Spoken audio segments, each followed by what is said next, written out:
ما حكم الشرع بالنسبة للخروج على رئيس الدولة؟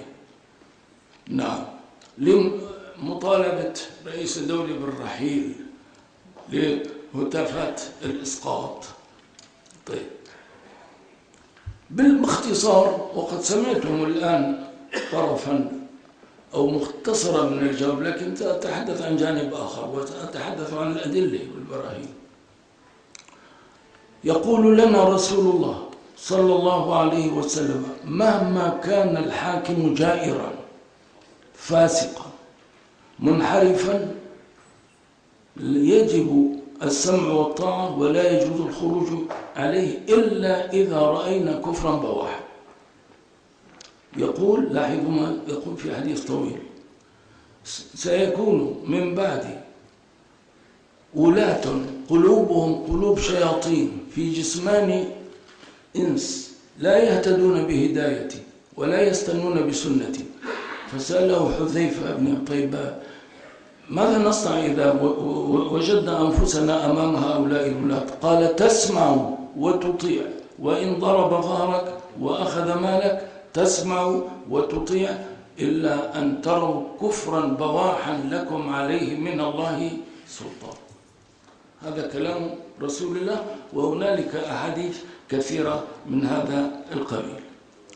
طيب، هل هذا الذي قاله رسول الله يعني أن علينا أن نصمت إذا رأينا ولي الأمر ارتكب معصية؟ لا، نأمره بالمعروف وننهاه عن المنكر.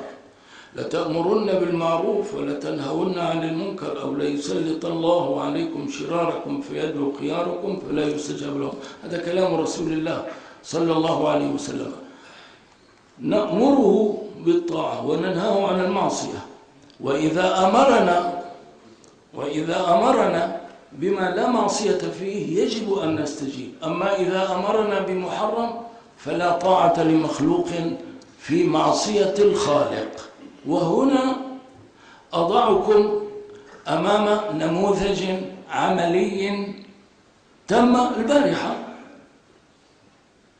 يوضح موقف الإسلام وموقفنا الذي ينبغي أن نطأطئ الرأس له.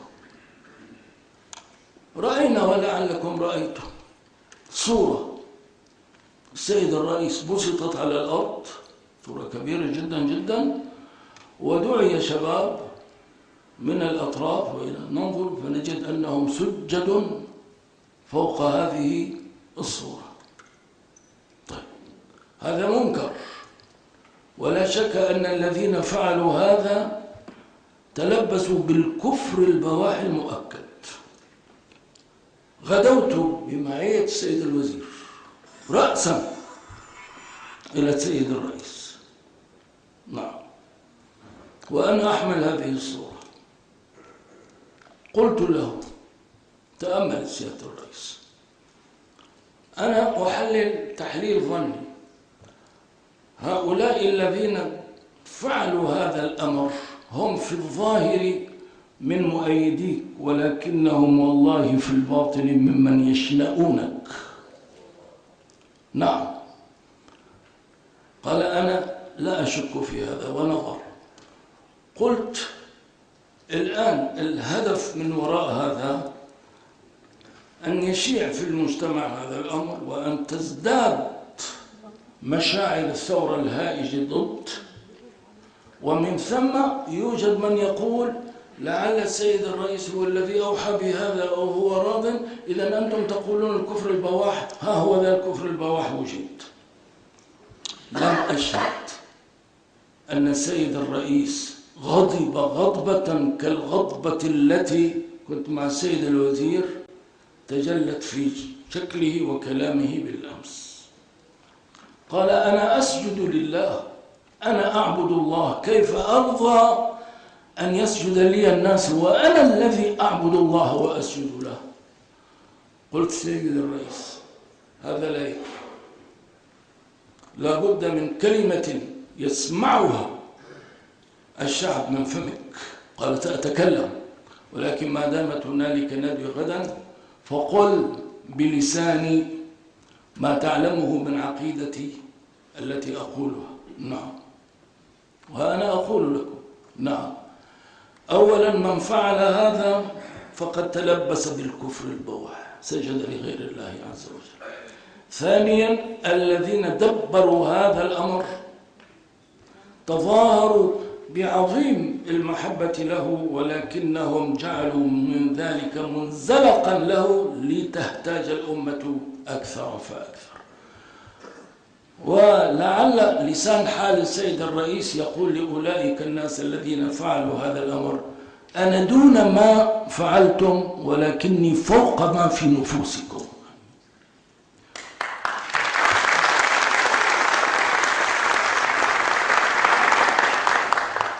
إذن لا يقولن قائل أقول ما دام الكفر البواح لم يوجد لا يجوز الخروج عن الحاكم، إذا نسكت عن المنكر. لا، نحن نأمر بالمعروف وننهى عن المنكر. ولم يبت الموضوع.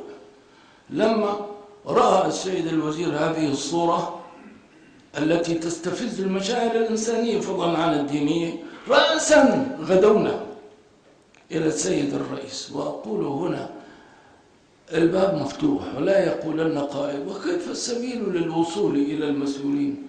والله من أراد أن يتحرك لإقامة الحق وللدفاع عنه ليجدن الأبواب مفتحة، ولا يمكن أن تكون الأبواب مفتحة أمام إنسان مثلي وتكون مغلقة أمام آخرين يبتغون الحق ويخلصون لله عز وجل. لكن هنالك كما قال السيد الرئيس أناس قسموا أنفسهم بين الدين والدنيا، فآنا نعم يخدمون الدين وآنا آخر يمزجون خدمتهم للدين بكثير أو قليل من الدنيا. بقي أن أقول شيئا أيها السادة والسيدات.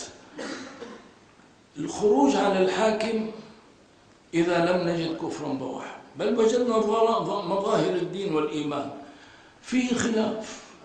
هنالك أناس في بعض الأقنية يخيلون إلينا أن المسألة ذات يعني أبعاد مختلفة وخلاف. لا والله ليست مسألة خلافية، أجمعت الأمة على هذا. وأنا أنقل لكم كلام إمام من أئمة كثيرين ينقلون الإجماع. الإمام النووي معروف، الإمام النووي يقول: وأما الخروج عليهم على أئمة المسلمين وقتالهم فحرام بإجماع المسلمين وإن كانوا فاسقين ظالمين، وقد تظاهرت الأحاديث الكثيرة في بيان ذلك.